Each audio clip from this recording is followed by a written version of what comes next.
now the Fulani has taken over everything from us. They have deceived our great-grandfathers.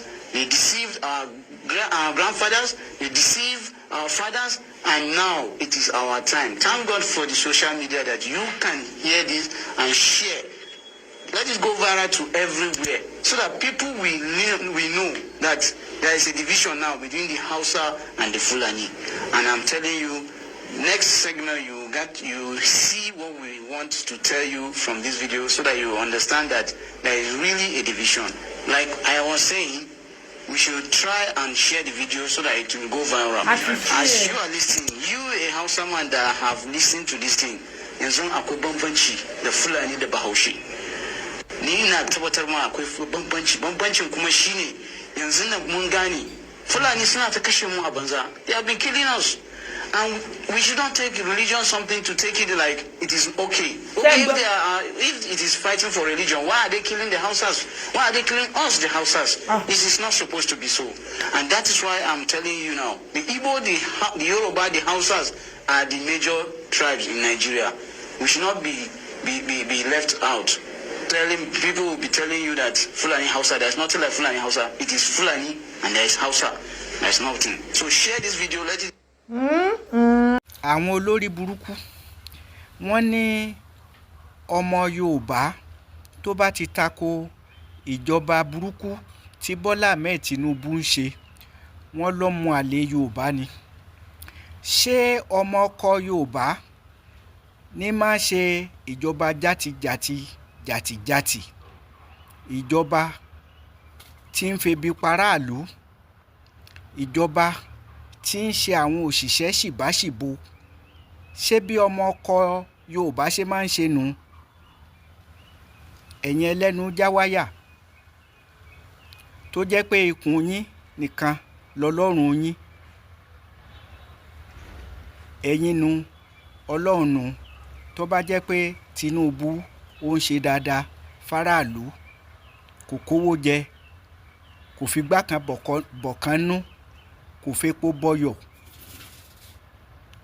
kò dá lúrúpọ̀ má ṣàpà, ó sì ń ṣẹ̀tọ́ bó ṣe tọ́. Ẹ̀yin nu Ọlọ́run nu. Ọmọ Yorùbá èwo lè wo? Kí ló ń ṣẹlẹ̀, kí ló ń dé bá wa? Mo dẹ̀ ń sọ kíní yìí o from my own side níwọ̀n bàtàgbára mi gbé. Wípé jẹ́ ají lójú oorun wa, jẹ́ ká dìde ká dúdì ní fùkómi tó tẹ̀yìn wọ̀gbé lẹ́nu. Ẹ fẹ́ gbọ́? Ṣé bẹ́ẹ̀ ti gbọ́ nípa fídíò kan tó ń go viral, tó ń trending lọ́wọ́lọ́wọ́ báyìí? Àwọn ọmọ Yíbò tán ní wọ́n máa fi májèlé sínú oúnjẹ fún ọmọ Yorùbá àtàwọn ọmọ Benin pọ́n máa pa wá. Wọ́n ní ọ̀tá pìàpìà ogun kéku báyìí, òun ló kù tán fẹ́ fi pa èèyàn ọmọ Yorùbá. Ìbò láwọn fẹ́ fi ọ̀tá pìàpìà sínú oúnjẹ àtomi yẹn máa kú. Àbálájọ ẹ̀ẹ̀kan rélé wọ́n á ló kú, ẹ̀ẹ́rí tọ̀hún wọ́n á ló kú, eléyìí wọ́n á ló ní liver problem, tọ̀hún wọ́n á ló ní kidney problem, ẹlòmíì wọ́n á ló rí ló complain, ẹlòmíì á ló lọ́nú mọ́lẹ̀, ẹlòmíì wọ́n á kàn ló kọ̀ wọ́ọ̀mù wọ́ọ́rọ́wọ́ kan tó gbé dé hospital ó ti give up. Mo ní kí ló dé? Àbí GMO food ló ń pa yín ni àṣà àwọn ará bí ni? Ẹ jọ̀ọ́ gbogbo ọmọ Yorùbá, what is going on? Ṣé ẹ gbọ́ wípé wọ́n pa ọmọ kábíyèsí Akílóyè the Ọjọ́mọ of Ajíranland ní Lagos State, ní Lagos Island, ní Lekki? Ṣé ẹ gbọ́ wípé wọ́n pa Démọ́lá ọmọọba Ọjọ́mú ní Lagos State? Àwọn ọ̀nà yẹn ti mọ̀ wọ́n ní wọ́n rọ ní Bájínátù ní. Lẹ́yìn ìgbà tó rọ Bájínátù wọ́n tún ṣe kí ni? Wọ́n tún mú àdá, wọ́n tún fa àdá yọ. Ṣíṣá ìṣàkúṣà tọ́lẹ́lẹ́ran ṣá ẹran ni wọ́n ṣá Démọ́lá ọmọ kábíyèsí Ọjọ́mọ of Ajíran. Ṣé adẹ̀ ń pariwo, ẹ̀dẹ̀ ń ṣe bẹ́ẹ̀ ni wípé irọ́ là ń pa? Ẹjọ́ ṣé láwọn kankan tó tẹ̀ ń gbọ́ràn tó wà fúnlẹ̀ Yorùbá tí wọ́n lè gbé ìgbésẹ̀ ni? Because tó bá jẹ́ pé ọmọ Yorùbá kan ló bọ́ síta tó sọ nǹkan tí àwọn ọmọ Yíbò yìí sọ síta, àwọn ọmọ Yíbò á ti fọ́n káàkiri orí social media. Àwọn Ohanaeze wọ́n á ti máa dìde, wọ́n á ti máa gbé ìgbésẹ̀, wọ́n á ti máa rí táwọn Ohanaeze àwọn àgbààgbà wọn tá á ti máa fi mẹ́sẹ̀jì ránṣẹ́ lọ́lọ́kanjọ̀kan káàkiri tí wọ́n á ti máa rí lórí media houses. Ṣùgbọ́n àwọn àgbààgbà tí wá gbọ́ wọ́n tó ti dákẹ́. Irú àwọn tó ń sọ̀rọ̀ ẹ̀ báyìí ó yẹ kó ti lọ arrest wọn àbí kò yẹ kó ti arrest wọn? Mò ń bọ̀, mi ì tí ì dé.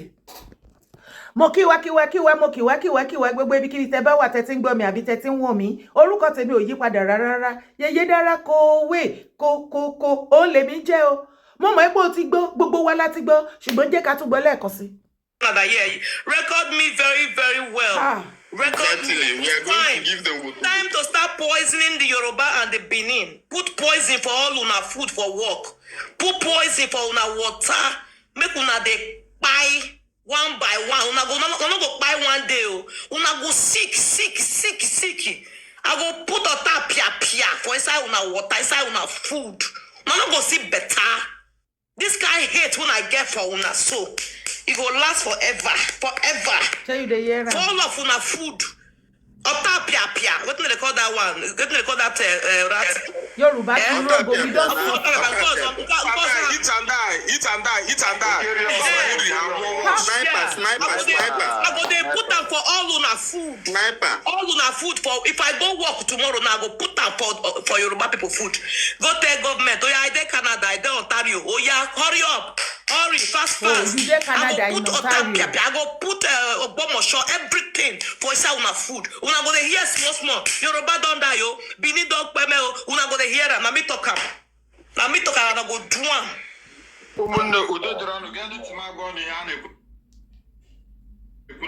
South Africa platform. I don't know why Igbos they go. I'm even ashamed of some of our Igbo people. I don't know why. My people, my Yoruba people, which way now? Una dey hear this kind thing, Igbo dey vomit am. Until this very moment, none of our leaders or elders come out talk one thing or the other. As usual, una don still keep quiet be that. Nothing go happen. But una know say if na Yoruba talk this kind thing, all the social media go don burst. They are harness their own elder people. They go don't come out. They go don't reach our elderly people. They are fenifere them. If una they are fenifere elders, una think say we know they hear and we don't know what did they happen. They go don't pick some of their leaders. They will come send them to una for dialogue. But as they thought this kind of thing now, Yoruba leaders are there and the Yorubas now, every one of us keep quiet like saying a normal thing, nothing happen. Shey you dey feel how many people they die for Yoruba land? Anyhow, the way people they take sick now, the thing they baffle me. I don't know whether you they sit down, they think before you hear it, they go say this one don't get a liver problem. Before you hear it, they say this one don't get liver problem. Before you hear it, they say this one minor headache. Now he complain, don't payment. Before you hear it, they say na temperature, ordinary temperature, this one gets. I think I be the thing say whether na the GMO food. Now they don't they serve all this way when they made them they payment anyhow. But I don't know say na Igbo hatred towards Yoruba don't reach this level to they carry majele put inside our food and inside our drink and we they live together and we they told this thing on my live show yesterday. Igbo brother they calling they tell me say me I withdraw. Waiting at the talk. If we be Yoruba person they support these Igbo people, you know normal, you know well. Tó bá jẹ́ ọmọ Yorùbá tó jẹ́ ìkan lára wa for real tí ó ń gbọ́ àwọn ọ̀rọ̀ burúkú tó jáde lẹ́nu àwọn ọmọ Yíbò wọ̀nyí wàláhì ó ń ṣọmọ Yorùbá ẹjọ́ ẹ̀yin ọmọ ìran mi kí ló ṣẹlẹ̀ kí ló dé báwo la ṣe bára wa níbí kí ló dé tó ṣe jẹ́ pé gbogbo nǹkan tó bá ti ṣẹlẹ̀ báyìí kò sí nǹkan tí ẹ̀yin ọmọ Yorùbá máa ń rí sí bí mo ṣe ń bá yín sọ̀rọ̀ báyìí wọ́n tó ti pa ọmọ kábíyèsí Démọ́lá Akínlóyè and heir to the throne Ọjọ́mú Ajíran ní Lẹ́kì ní Lagos State. Ẹjọ́ owó security vote tí federal government tí wọ́n fún àwọn state governor. Ẹjọ́ kí lówó yẹn wà fún. Ẹjọ́ mo kàn béèrè ni. Ó dẹ̀ pé mi fẹ́ understand owó security vote nǹkan tó wà fún. Ẹjọ́ ẹ̀yin tẹ́ mọ̀ jù mí lọ. Kí ni owó security vote yẹn? Kí ló wà fún? Ẹ bá mi ṣàlàyé níbi comment section. Mo need ẹjọ́ nítorí Ọlọ́run. Torí níbi tá bá dé yìí. Owó yẹn kò máa ń ṣe owó kékeré. Monthly mànánà ń gbà.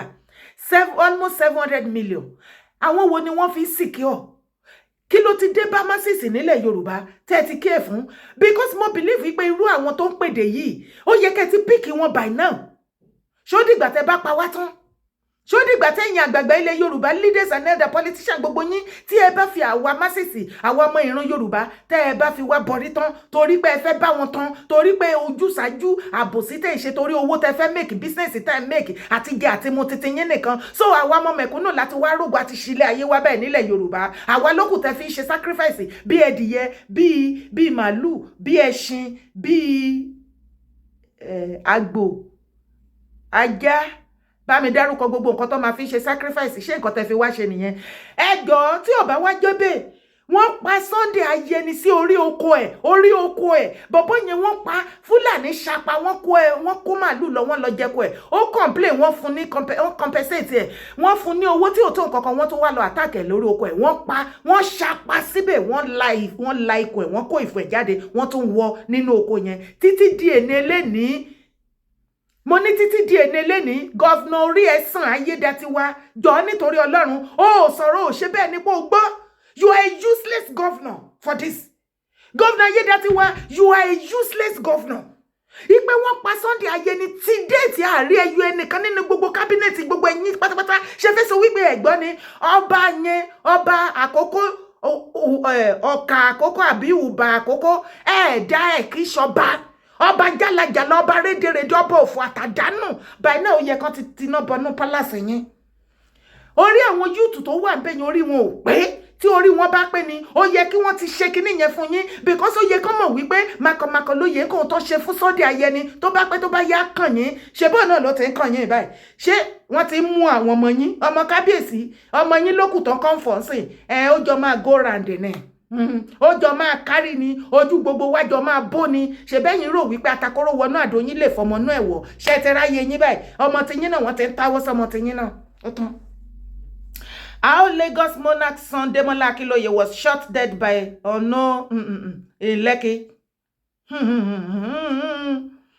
Wọ́n ní Demola how ọ̀nà kìíní ó páyín mi ìfẹ́ sọ bọ́ ṣe kọ́ síbí ó páyín Demola to death ni the first son of the Ojomo Ajiroland Tijani Akinloye èèyàn tó yẹ tẹ́ bá kúrò lórí àpèrè tó máa take over òun náà tẹ́ pa lójú ayé yín yẹn nígbà tá ti ń pariwo pé wàhálà ti ṣẹlẹ̀ nílẹ̀ Yorùbá ẹ dìde kẹ́ protect ilẹ̀ Yorùbá kẹ́ protect wa gbogbo yín dákẹ́ àfi kẹ́ dé fìlà kẹ́ dé adé sórí kẹ́ mú ọ̀pá dání kẹ́ káṣọ sọ́rùn kẹ́ mú góòdì kó máa wọlẹ̀ látọrùn báyìí kó máa wọlẹ̀ kẹ́ lu etí kẹ́ ṣe gbogbo ẹ̀ kẹ́ máa lọ káàkiri inú patí ká máa rí yín níwájú eléré nǹkan tẹ́ wáyé wá ṣe nǹkan tẹ́ wúlò fún nìyẹn gbogbo yín ẹ wà useless. Oh, nothing come for you yẹn okay ẹ ti rò wípé ẹ̀yin ọba ìgbà tán ti pa àwọn méjì tí bàbá kan ti ya abracadabra tán sá lọ àbí ẹ lọ róbọ́dì ẹ̀yin lọ róbọ́dì ṣé ẹ rọ́mọ yín ró báyìí you see your life ó jọ máa kárí ni inú mi ò dùn wípé wọ́n pa máa yẹn o because ìwà burúkú tó wà lọ́wọ́ ẹ̀yin ọba ilẹ̀ Yorùbá bẹ́ẹ̀ ṣe fi gbogbo wágún lágídí tó jẹ́ pé politician lẹ́ ṣiṣẹ́ fún ojú ìyá yín máa bó.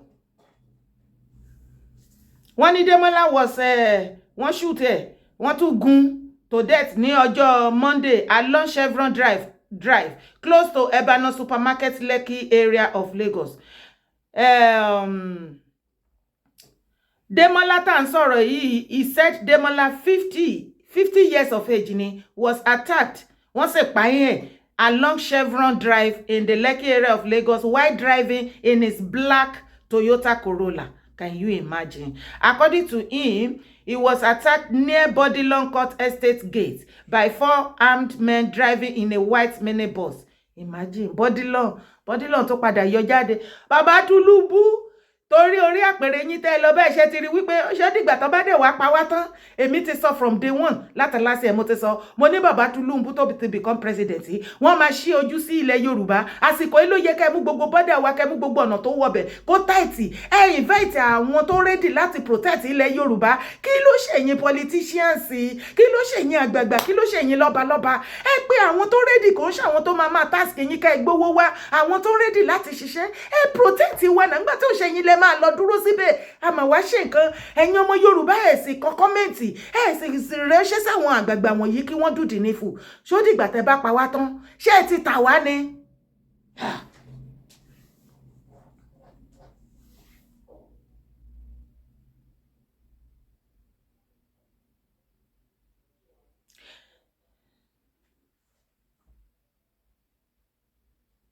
ẹ ti tà wá.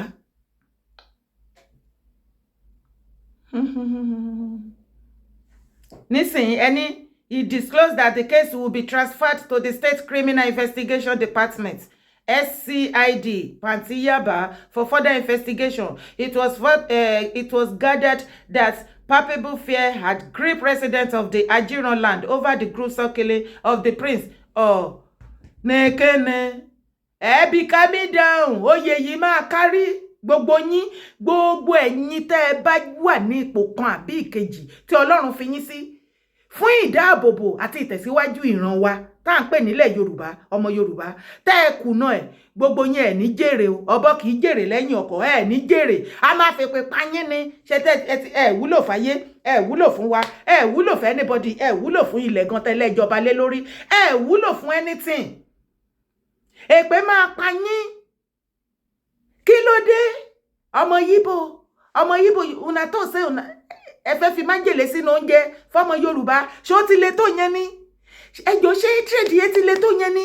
Tàbádé wá wí ẹ máa sọ ẹ̀yin ọmọ àlè Yorùbá kan ẹ bọ́ síta ẹ máa wí rádaràda nígboro ẹnu yín, kò sí nǹkan tí ọmọ Yíbò ṣe against Yorùbá tí ẹ̀yin set of ọmọ àlè kan láàrin wa tẹ́ ẹ máa ever rí tẹ́ ẹ máa come out láti condemn. Instead ẹ máa fi wá wárí torí olè àtẹnujẹ iṣẹ́ ọwọ́ yín tó yẹ kẹ́ wá ṣẹ́kúnṣẹ́ torí connection olè bàráwò ojú rere tẹ́ ń wá kiri eye service àwa ti mọ̀ yín ibi tẹ́ ẹ bá ti ṣe sí ibẹ̀ lẹ ti máa ń jẹ tẹ́ ẹ bá ti táwọn ẹni ẹlẹ́ni bá ti kára jọ tán kúrú tán ga tán ṣiṣẹ́ wọn tán tọ́wá rí pé ilẹ̀ ti fẹ̀ ẹ̀yọ wọ́n lè ní rí àyè penetrate wọbẹ̀ láti wá kówó ọbẹ̀ láti fi kíní yẹn wá dé ìgbà yẹn náà máa mọ̀ pé ọmọ Yorùbá ni wọ́n àwọn wà fún Yorùbá o ìgbà yẹn náà máa bẹ̀rẹ̀ sí ní sọ díálẹ̀tì ìlú wọn náà wá bẹ̀rẹ̀ sí ní dírẹ́sì bí ọmọ Yorùbá olóbùkún ni wọ́n tẹ́ ẹ bá ti rí wọn ẹ sá fún wọn máa lè ní wọ́n tẹ́ ẹ bá ti rí wọn ẹ yàgò fún wọn.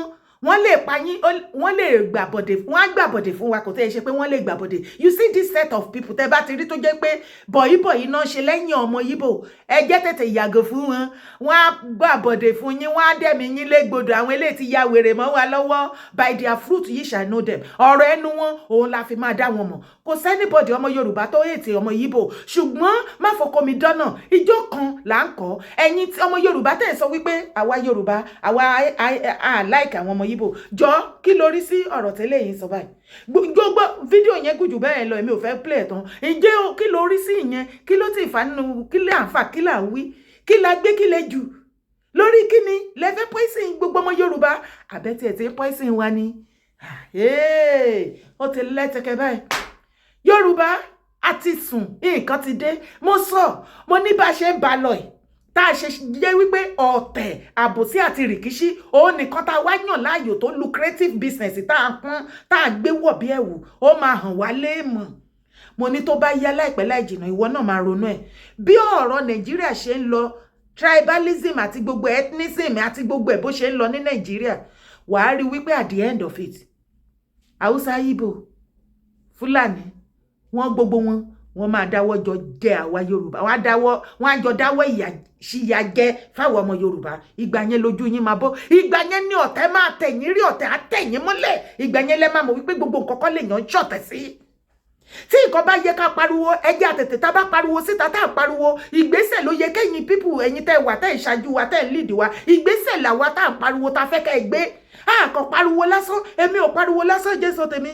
gbogbo ìwọ̀nba tí mo sọ pé kí ẹ̀yin tẹ́ ń lead wa tẹ́ ń darí wa nílẹ̀ Yorùbá kẹ́ ẹ lè gbọ́ gbogbo nǹkan tó ṣẹlẹ̀ pé kí ní ìyá aláìkẹ́ ẹ ṣiṣẹ́ lé lórí but yes láyé ẹ̀ níṣe lẹ́yìn pátí kò síbi tẹ́ ti wúlò ẹ tún wúlò fáwọn politicians ẹ̀yin ni machineries táwọn politicians lò kò sí wàhálà ó tẹ̀ ti dá bọ́ ti ṣe wá kọ́ọ̀mù fún ẹ̀yin àwọn ọmọ ọba ń sìn ó ti dá ó jọ máa kárí ni jọ̀ọ́ torí Ọlọ́run má gbàgbé láti bá mi share show yìí bá mi share káàkiri má gbàgbé láti bá mi thumb up on it drop your comment under the video má sì gbàgbé láti bá mi subscribe sórí YouTube channel support my work ma ilé ìdáṣe thank you every one of you.